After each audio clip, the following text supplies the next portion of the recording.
Welcome to the Her Health Podcast, transforming health for women and girls at risk, where we empower women and girls to take charge of their health and well-being. Join us as we shine a spotlight on issues affecting women and girls' health and explore ways to create positive change. Get ready to be inspired and empowered as we discuss health, advocacy, and empowerment for women and girls at risk. Please be advised that this podcast may cover sensitive topics such as gendered violence. We understand that these discussions can be difficult to listen to. If you feel uncomfortable or need support, we encourage you to prioritize your well-being. Consider exploring our other podcasts if these topics are triggering for you. Resources can be found in the description. Oh yeah, welcome back to the Her Health Podcast. I'm your host, Alexander Lazocek, where we share stories that inform, inspire, ignite change. And in this episode, we're joined by Cait Alexander, survivor, artist, and founder of End Violence Everywhere. She has powerful work that blends creative storytelling and advocacy to challenge systematic barriers and reimagine a future free from violence. And today we'll explore her journey, her organization's mission, and the transformative role of survivor-led change. So thank you so much for joining with me today. Thank you, Alexander. I appreciate it. It's nice to be here. Mhm. Kate, you turned your personal experience of surviving intimate partner violence into a powerful platform for advocacy. Can you share what motivated you to create End Violence Everywhere? The initial onset into advocacy was a lot of anger, a lot of rage at the Canadian government, a lot of rage at what happened with my very obvious attempted murder and the fact that I've never had a criminal trial for it, and the perpetrator is free without a single criminal consequence, and that he's free and has hurt other people and continues to do so. And there seems to be absolutely no recourse and no prioritization of community safety, my safety, and his child's safety. So anger got me here, and I did not ever intend to have a charity. I did not ever intend to have an organization, but everything snowballed very quickly with the government and became very public. And it was the next right thing to do, and here we are. So it arrived kind of by surprise, but this issue is so pervasive, and I think it's the top issue that affects women and children, and I think it's the issue that has been so stigmatized, and we now have an opportunity to destigmatize it, unpack it, reframe it, rework it, and have these systems that ail us on top of surviving trauma actually become better, reform, and maybe meet survivors where they're at. Thank you so much for sharing what motivated you and like what kind of led to this work. It's both very vulnerable, heartbreaking, but also incredible in a way to see how lived experience can spark meaningful change and kind of create a space that's truly powerful, like empowered for others. Thank you. Oh, Um, absolutely. Survivors are the experts, as we say. We're actually completely reframing this because the word victim doesn't feel good. The the survivor word, it's again has that negative connotation of I had to go through something. No, survivors are the experts. They know their situation best. They know what they've experienced best. They know what will work for them often best. And they need to be listened to. They need to be at the center of how we recreate the systems and how we improve things. So. Absolutely. In my kind of volunteer work, we've always told it as agency informed approaches that like people know the best approaches that are going to work for them in terms of healing or when they need to seek help. So thank you so much for reiterating that in that work as well.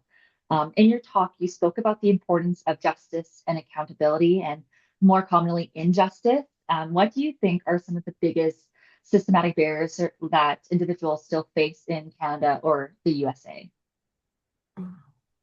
um, Simply even having a perpetrator held in custody right now, it's so unfortunately so ABC 123 elementary right now in Canada, particularly. It's mind-boggling.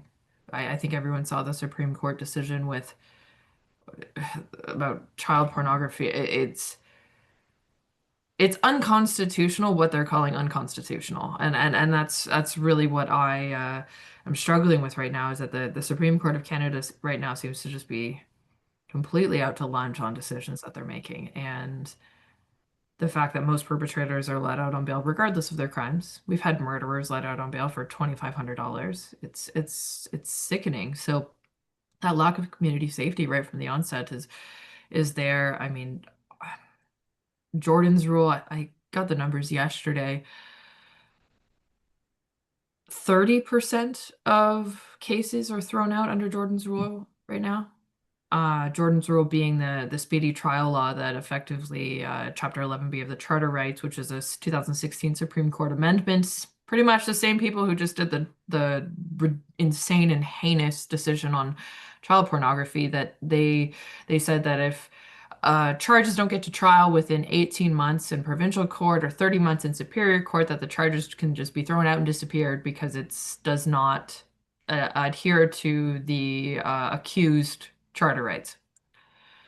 I mean, I guess good and well. I mean, I guess it meant to put the pressure on the provinces to better, administer justice and all of that. However, the road to hell is paved with good intentions very, very accurately here, because now they just throw out cases. Or the Crown attorneys, I've seen it. They did it in my situation. They threaten to throw out cases if people don't accept peace bonds, if victims don't accept peace bonds. So completely, just completely insane. And I would argue, and this is the premise for the lawsuit that we have against the federal government, I would argue that a right to a trial period supersedes a right to a speedy trial. That would be my argument. So those two issues are even accessing any sort of criminal justice, and criminal justice meaning safety. The recidivism rate of abuse is so insanely high that we need to really understand that these abusers are, that's not everyone. It's a subset of the population that reoffends over and over and over again, and they don't magically get better when they get told don't do that again. So those are the two main issues that I see currently. Definitely. Just looking at the cases about the Jordan's decision, it looks like the amount of cases had grown like from 15% dismissed to 30% dismissed, which is very disheartening. And I could, with other conversations I've had with people in this field and lived experience, it's a lot of individuals that face violence in adversity don't even want to go through the justice system because it just feels like their lack of public safety is not considered. And it's just a long journey for devastating results at the end of the day. So thank you for diving into the real life experiences of just all the barriers that we still face in terms of the judicial system here in Canada. I appreciate it. No, of course, I would have waited forever to at least have a trial. Uh, Mhm. Particularly in my case, because the evidence was, I mean, I have him on video beating me. And they just threw it out. So it's, yeah, it's very maddening. Well, then the statistics, the numbers don't lie, right? You're staying 30% of cases. Why are we seeing increase of human trafficking by 118%? Well, if we're not holding the people accountable in any capacity who are committing these crimes, then of course we're going to end up with a less safe country. Definitely. To shift gears to talk about end violence everywhere, you spoke in your webinar about the heartbeat of the end violence everywhere, like providing immediate support for individuals in distress, offering EMDR therapy, and engaging in very legislative efforts to create systematic change and safety. And this very much leads to my next question: is that how does Eve bridge storytelling and policy advocacy to drive real world change? So say what you want about social media. We now have a tool, and we saw this with the Me Too movement. We now have a tool that allows us to everyone effectively to be able to be connected and share their experience publicly. And there's obviously dangers with that, but the benefit of it is that we have so many people coming forward and saying, me too, no, this is what's actually going on, and here it all is. What are we actually going to do about it? So coming from the entertainment background, it's obviously helped in dealing with the media and being able to be comfortable being public and talking about these issues. And utilizing the experience for change. I don't know. The first time I had a abusive situation go through the criminal system was with a photographer in Toronto. It's a public thing, but it took 8 years. It took almost my entire 20s to get through from teenagehood into the latter part of my 20s. And it that was a harrowing experience, but I didn't want people to know. I remember asking the judge to make the trial room private because I didn't want people to know. And then after Me Too happened, and then I was nearly killed by my ex-partner. I actually could not wait to just live authentically and be able to tell people. And so, uh, because A, to protect people, but B, to just not feel like I have this dirty, dark secret. It just didn't feel right anymore. And I didn't want to live like that. So I'm, so thankful for everyone in the media who's been like nothing but supportive. This has just been so crazy sometimes. Saturday morning they wake up, they're like, "Can you be on the news in 10 minutes?" I'm like, "Sure." I never say no because I don't want a missed opportunity for anyone who might actually catch on to that one particular clip to say, "Oh, okay, this is bad," or "I'm in a situation." We also need to understand that with we have to use these tools responsibly, but the media has been one of our biggest assets, undoubtedly. Definitely. And you've been able to leverage your background in the arts as a storyteller to raise awareness. So I'm curious, what role do you believe creative expression plays in continuous healing and activism? It's about feelings, right? So great movies, great songs have us all feel something. It's connection, especially in this world, which can seem, very very online and here now I go and contradict myself with the online conversation, right? But we're in two different countries right now connecting online. How do we create? I think we just have to come back to, okay, media is not going to go away, the internet's not going to go away, ChatGPT is not going to go away. So how do we create authentic connection utilizing these tools and make sure the technology is second, is the method, not the meat, not the purpose. And so I think that it's I think if we utilize technology for what it is, but the art has always been about the feeling and being vulnerable. And good actors are vulnerable. Good singers are vulnerable. And I think being, having somewhat of a public profile before before the attack in 2021, I think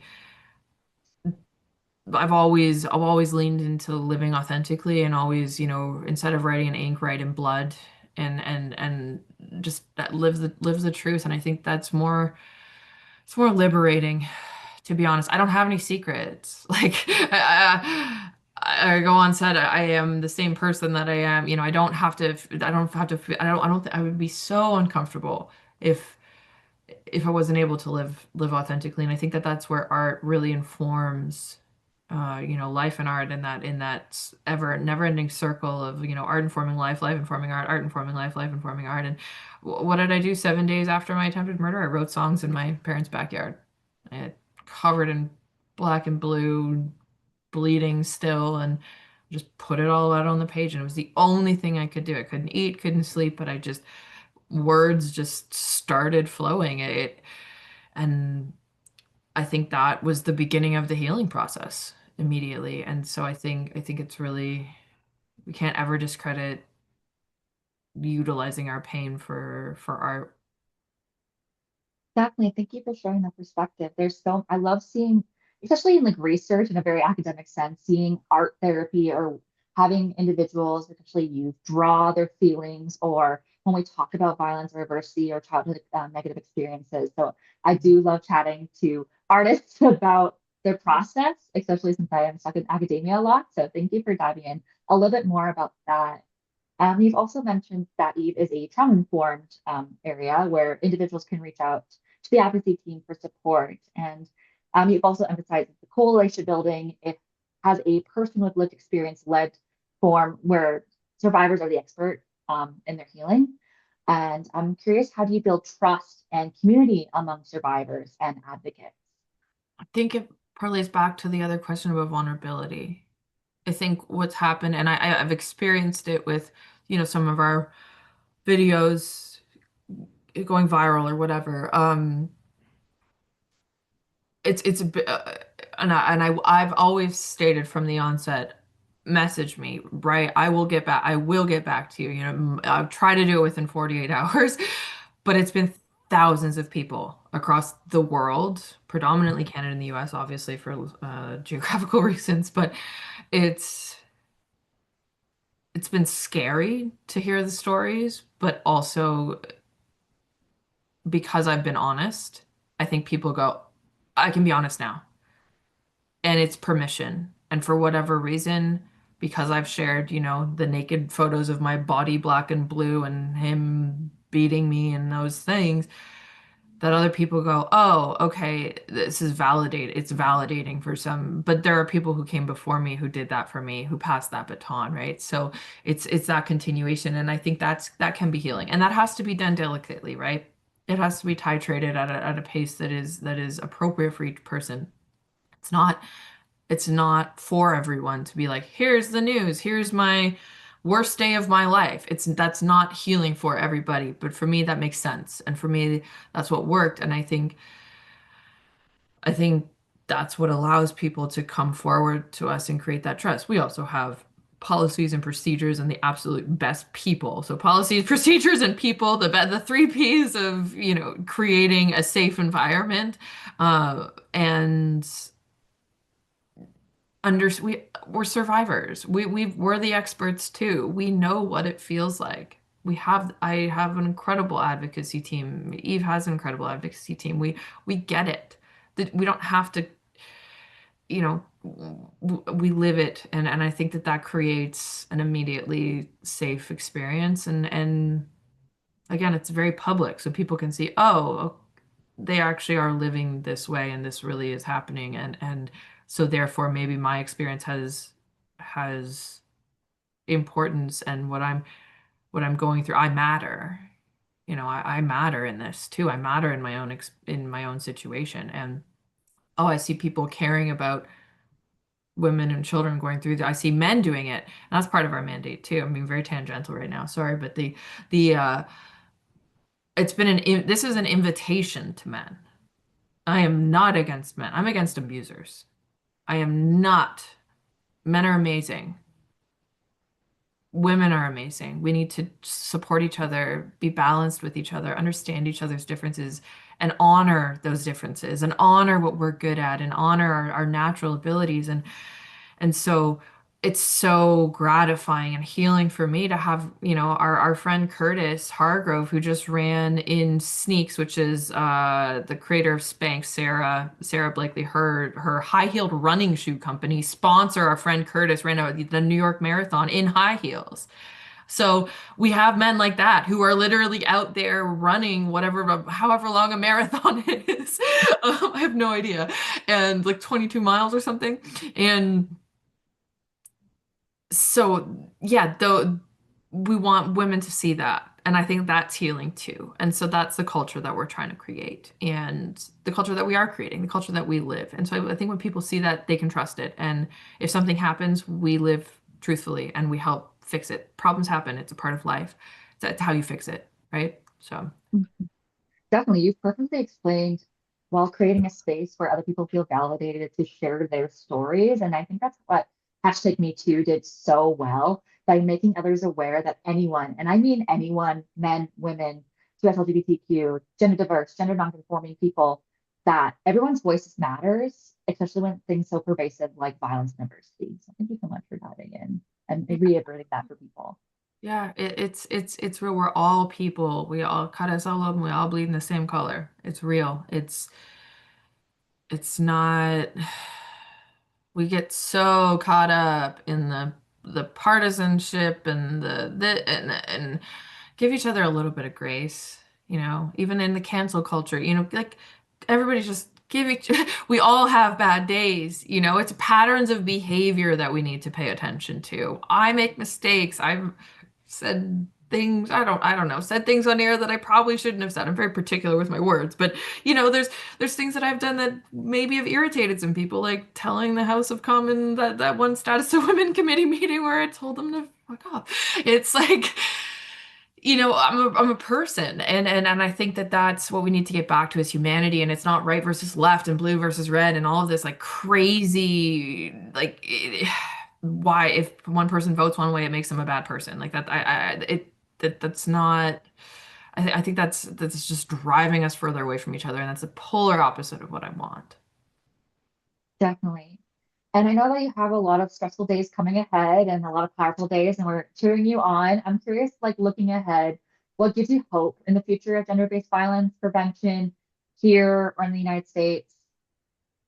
I'll circle back to what happened in September. The most number of private members bills that were tabled in that early period, they were a lot of up to, I think it was up to 15 of them on both sides of the aisle, liberal and conservative in Canada, were related to intimate partner violence and sexual assault. It's like we finally seem to have broken through this glass ceiling of like this isn't an issue, and now it is the issue. And going ahead, I'm speaking at Justice Committee, which will be so much fun. On November 18th, going up to Ottawa for that. I'm actually going to Toronto in a couple days, I think, to, yep. I'm going to Toronto in a couple days to host a charity event and attend another organization's event and see some of my friends. You know, I work with a lot of my friends, so it's nice to kind of balance those scales, but to keep raising awareness, keep utilizing the tools, keep finding that community, and keep holding abusers accountable. They do not want us to be talking. That's one of the predominant things that they don't want. So keep doing it as long as it's safe. Obviously, you have to prioritize your safety above all, but it's going to be a really strong closing to the year, and very excited for everything next year. We have two already scheduled events in Toronto, another high tea in April on April 12th, and this is what I'm really excited about. Calling, I haven't even titled it yet. That's how exciting, but bringing music, dance, contemporary dance, and sharing a story of intimate partner violence in an artistic way that is evocative and can help express the unexpressible and bring visual and auditory experience to, you know, when I'm sitting here just talking about what happened to me, you know, people have images coming up in their head and they can hear what I'm saying, and that's one thing. But when you actually present it to people in a way that is creative, I think it sticks with people longer. And I want everyone to know about the pervasiveness of this issue. It is everywhere. It's not, abuse does not discriminate. It happens in all social economic backgrounds, all races, all family dynamics, and someone's upbringing does not determine whether or not they're going to be in an abusive relationship. Abusers, actually, the one through line that I see in all survivors, they're all really awesome people. They're really empathetic and really caring, and that's why abusers like them, because they are good people. They like to watch good people fall. And it's that's really the truth of it. So we need to better support these expert survivors, because they they deserve it, and they deserve to get to be their empathetic selves and make the world a lovely place to live. Definitely. Thank you for highlighting events coming up. I feel like a lot of people really appreciate all the fun things to talk about more in a safe and in fun environment. I really wanted to know for listeners who want to support survivor-led movements, where can they start? Well, reach out. My name's Cait. I'm very easy to find on the internet, so say hi. Again, I try to do the 24 to 48 hour response on all media, on all applications. There's 6 of them that we use, so like bear with me. Facebook's probably my worst. So, but I really like to see the community support, and I like to see the community conversation. Reach out to us, send us an email. There's no dumb questions. We are creating a really cool volunteer program too that is going to help people get involved in ways. Donations are always accepted and appreciated. We are a registered charity in Canada and the US. It is the Q4. Corporations need to dump money places. So this is a great place to dump it because we can't do this without resources. It's an honest conversation. You can't sustain without resources, and this goes to a good place. The net benefit of helping survivors out of the situation, and people might not understand this or do understand it or ignore it. I don't know, but it's if you're an employer, if your employees are going through abusive situations, you are not getting the maximum benefit for the salary that you're paying them. Very simple.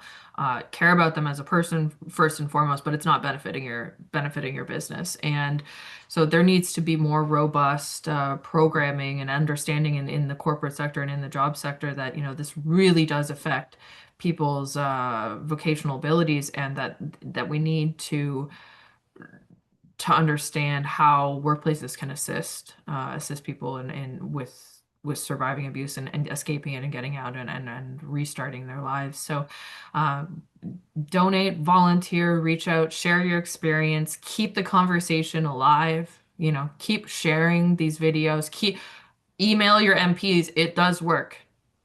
Say that say that you've seen this, that you've seen Eve, that you've connected, whatever. They listen, and they are listening now. So now's the time. Thank you so much for joining me, Cait. I truly appreciate you coming onto the Her Health podcast, sharing the story, talking about Eve and all that. Thank you so much again. Thanks, Alexandra. Nice to meet you. Thanks for joining us on the Her Health podcast, transforming health for women and girls at risk. Remember, your health matters, and together we can make a difference. Until next time, remember to prioritize your health and well-being. For more resources and support on issues affecting girls, women, and gender-diverse people, visit our website at avatraining.ca. This is Dr. Nicole Letourneau. Thank you for listening.